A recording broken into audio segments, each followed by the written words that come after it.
Et puis, on rappelle la fin des travaux du séminaire sur le droit humanitaire organisé par le CICR et la Croix-Rouge gabonaise. Qu'est-ce qu'on peut retenir de ces assises? Le point est fait ici par Marie-Jo Moussavou Mouziego de notre rédaction. Pendant 2 jours, les forces armées gabonaises étaient à l'école du savoir par le canal d'un séminaire initié par le CICR et la Croix-Rouge gabonaise. Cette action soutenue en faveur d'une large diffusion du droit international humanitaire dans les forces armées gabonaises en vue d'une appropriation de ce qui n'est pas un concept, mais une réalité. Le bien fondé du séminaire n'est même plus à démontrer. Nous avons bien vu dans les différents théâtres des militaires être condamnés parce qu'ils ont agi de manière, je dirais, irrationnelle. Une crise ne nous fait pas devenir des animaux, nous sommes d'abord des hommes. Et il nous est demandé de traiter nos ennemis avec beaucoup d'humanisme. Aujourd'hui, je pense que nous étions en retard par rapport à d'autres. Mais mieux vaut tard que jamais. Nous avons déjà engagé dans différents théâtres, notamment en Centrafrique depuis près de 14 ans.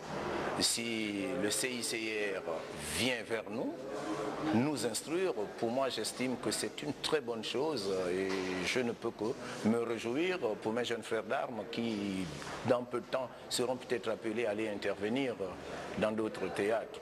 Cette action s'inscrit dans le cadre de la volonté politique exprimée par les autorités de notre pays pour une professionnalisation de notre armée engagée dans le soutien de notre diplomatie dans les opérations de maintien de la paix auxquelles notre pays a pris une part importante au cours de ces dernières années. Le séminaire de sensibilisation sur le droit international a été très enrichissant pour le Gabon. Et ce sont des mesures préventives que nous sommes en train de faire parce que vous savez que 100 ans de paix que nous préparons la guerre. Personnellement, je viens d'apprendre qu'il y a le droit dans la guerre et ça c'est une très bonne chose. En tant que militaire, nous devons savoir qu'il y a disons que quand on fait la guerre, quand nous engageons des hommes pour un combat, ils doivent savoir qu'il existe un droit et nous avons l'obligation de le tenir. Et tout dérapage nous expose à des sanctions. Au vu de la complicité du thème, le droit humanitaire, une autre session de formation devrait se dérouler l'année prochaine. Sur le plan social, nous vous proposons cette réaction du ministre de la Santé concernant les assurés de la CNAM-GS qui se plaignent d'être marginalisés dans certaines structures sanitaires de la place. Nous écoutons le général Flavien Nzengi Nzundu. L'accès aux soins de santé via l'assurance maladie obligatoire au Gabon nécessite l'implication de tous pour qu'elle se pérennise. Alors que l'immatriculation et la prise en charge des économiquement faibles et des fonctionnaires se poursuit, de nombreux assurés qui bénéficient déjà de cette prise en charge sont parfois marginalisés dans certaines structures sanitaires conventionnées parce que n'ayant pas de cash. On pourrait penser que ces prestataires ou médecins qui voient leur matabiche se volatiliser refusent délibérément de s'arrimer à ce concept au regard de tels comportements. Il y a encore des praticiens, des médecins qui privilégient les patients qui arrivent dans leur service et qui ne sont pas des assurés à la CNAM-GS. Donc ils privilégient ceux qui payent directement les soins qui leur sont administrés en espèces dans les services. Et malheureusement, un bon nombre de patients qui sont pris en compte par la CNAM-GS sont plutôt laissés au second plan. Et aujourd'hui, le ministère de la Santé est en train de regarder tout cela. C'est dire que dans les tout prochains jours, toutes prochaines semaines, nous aurons calé tout cela. Mais, comme je vous l'ai dit, ça demande l'implication de tout le monde. J'ajouterai la prise de conscience de tout le monde, parce qu'il s'agit là d'un problème de santé publique. Et c'est ça, c'est plutôt la vie des Gabonais que même les médecins que tous les acteurs au niveau de la CNAM-GS et les médecins, nous devons prendre en compte. Ces personnels de santé qui devraient jouer un rôle primordial pour véritablement poser les jalons de cette assurance se hissent encore au premier rang pour boycotter l'action. Mais comment l'expliquer? En tout cas, le ministère de la Santé doit très vite prendre des mesures au risque de tuer la poule aux œufs d'or. Merci Cédric. Un autre cri de détresse, celui des populations du quartier Péri-Dakar, une mesure de déguerpissement qui a été initiée par l'État gabonais dans le cadre du projet de construction de la Nationale 1. Les habitants du dit quartier se sont réunis le week-end dernier pour évaluer la situation. Des précisions avec Eric Ndiengi Mbadinga et Jean de Dieu Mambundo. Les populations du quartier Péri-Dakar, communément appelé Sorbonne-Estefo, se sont retrouvées à l'école publique de Mombo 2 pour examiner la mesure de déguerpissement dont elles font l'objet. Les futurs déguerpis éprouvent un sentiment d'abandon et de désarroi car aucun dédommagement n'a encore été prévu à leur endroit. Une épée de Damoclès est suspendue ainsi au-dessus de leur tête. Et nous lançons un cri de détresse d'abord aux responsables du 3e arrondissement. Parce que quand dans un village, il y a un problème, nous allons vers le chef, les dirigeants pour trouver des solutions. Une affliction accablante a envahi ces nombreuses familles qui sont dans l'impuissance de se trouver un nouveau logement sans l'aide de l'État. D'autant plus que le délai qui leur a été accordé pour quitter le lieu est très court, rendant ainsi la situation difficile et angoissante, avec la hantise de se retrouver dans la rue. Et nous lançons un cri de détresse à l'endroit du président de la République, Ali Bongo Ondimba.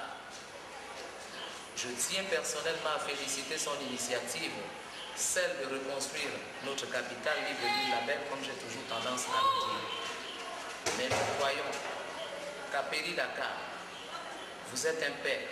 Nous croyons que, Monsieur le Président de la République, vous avez déjà gardé un site de relogement décent. Les habitants de Péri-Dakar acceptent le principe de partir, mais partir avec les moyens d'accompagnement.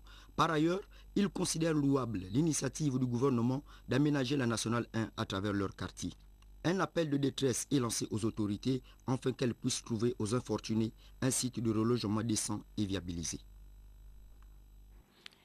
L'actualité sur le plan international nous emmène en Libye. Là-bas, les ressortissants ouest-africains sont en train de quitter le territoire libyen. Des précisions dans ce reportage de nos confrères d'AITV. Retour à la maison pour ces Sénégalais rapatriés de Libye par un vol spécial. Tous sont heureux d'avoir échappé au combat et amers d'avoir dû quitter leur travail. Cette révolution en Libye, eux, s'en seraient bien passés.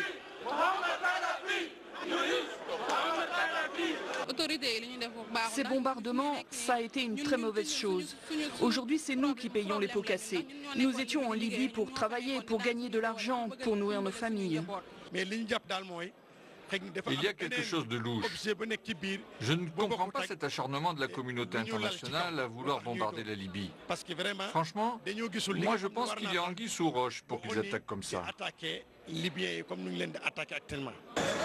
Maliens, Guinéens, Ivoiriens, des milliers d'Ouest-Africains partis gagner leur vie en Libye ont suivi le même chemin. Ces Nigériens arrivent de Benghazi, un voyage interminable via l'Égypte et l'Algérie. Pris en charge par l'ONU et par des ONG, ils sont enfin en sécurité. C'est clandestinement qu'ils ont pu quitter en payant beaucoup d'argent pour traverser la frontière. Les Noirs sont considérés comme des mercenaires de Kadhafi. On les dépouille, certains d'ailleurs perdent même leur vie. Dans toute l'Afrique, les États s'organisent pour rapatrier leurs ressortissants. Comme ici au Burkina Faso, où 350 travailleurs expatriés de retour au pays ont été ou vont être reconduits dans leur région d'origine, quelquefois dépouillés et pour tous le cœur gros. Imaginez-vous, moi je suis un père de famille, je vais rentrer comme ça, sans bagage, comme quelqu'un qui est fou. Un flot de départ qui n'est pas prêt de se tarir.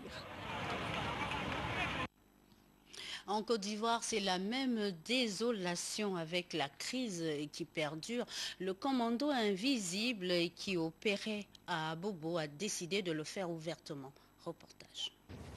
On ne sait pas grand-chose d'eux, on ne sait pas comment les désigner. Eux-mêmes se font appeler le commando invisible.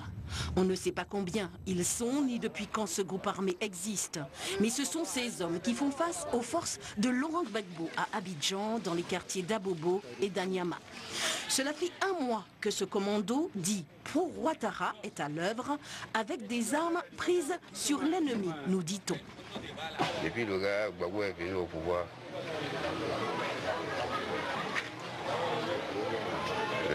la paix s'est éloignée de nous. Bouher comme le héros de la série télévisée 24 heures. On ne saura pas plus sur son identité. Mais la tenue militaire suggère une appartenance passée à l'armée ivoirienne, à la garde républicaine même, à moins que ce ne soit un leurre. Le colonel Bouher donnera en revanche le nom du chef du commando invisible. Le responsable de ce mouvement, c'est le général Koulibaly. Lui qui m'a mis dans ce mouvement, c'est lui que je connais actuellement.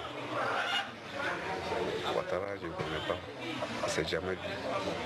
Acte 1. Se démarquer de Alassane Ouattara, le président reconnu par la communauté internationale qui peaufine une image d'homme pacifique sans mouvement armé à ses ordres.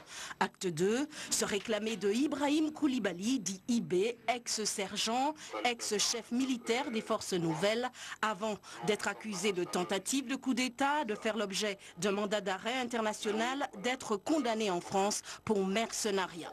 Joint au téléphone à Abidjan, IB dit être le fédérateur du commando invisible avec comme objectif de faire partir Laurent Gbagbo du pouvoir. On ne peut pas avoir un dictateur comme Gbagbo. Chaque jour, c'est lui qui dit oui. Une seconde après, il dit non. Il y a donc ceux qui se montrent et ceux qui se cachent encore. Mais d'une manière générale, le commando invisible sort peu à peu de l'ombre, comme en témoignent ces images de patrouille tournées samedi. La page politique avec les différentes célébrations en différé du 43e anniversaire du Parti démocratique gabonais dans le premier arrondissement de Libreville. Cette cérémonie a été rehaussée par la présence du Premier ministre Cédric Mouélé Malonga, Félix Moudibangoui. Les militants et les militantes du Parti démocratique gabonais dans le premier arrondissement de Libreville, à travers cette forte mobilisation, ont marqué sur ce coup leur volonté et leur détermination à accompagner Ali Bongo Ondimba dans sa politique d'émergence. C'est pourquoi, chers camarades, nous devons faire preuve de cohésion sociale. Cette cohésion sociale, plus elle est grande, plus elle est une garantie de stabilité et de développement. Ce 43e anniversaire du parti de masse intervient à quelques mois des élections législatives. Le chef de l'État aura besoin d'une majorité confortable à la prochaine législature pour mener à bien son septennat et matérialiser entièrement son projet de société, l'avenir en confiance. Nous, militantes et militants, sympathisants du PDG, avons le devoir de lui garantir la majorité. Je ne suis pas de ceux qui pensent qu'on doit gagner, on va gagner et on ne peut pas ne pas gagner. Nous allons gagner parce que nous ferons en sorte que nous gagnons. Nous ne pouvons pas perdre parce que nous n'allons pas offrir à nos adversaires un bâton pour se faire battre avec. Nous allons gagner parce que nous sommes fidèles et nous voulons rester fidèles. Ici, l'attachement que les militants de cet arrondissement montrent à l'endroit du PDG est le résultat des actes jusqu'ici posés par Ali Bongo Ondimba qui manifeste une réelle volonté de conduire le Gabon vers le développement dans la paix. Nous devons réaliser ce que nous disons. Si nous réalisons ce que nous disons, le peuple qui voit ce que nous faisons ne pourra pas dire qu'ils n'ont rien fait. Cette cérémonie qui s'est déroulée en présence de Paul Biyogemba, membre du comité de concertation, s'est achevée par des prestations de danse et de chant.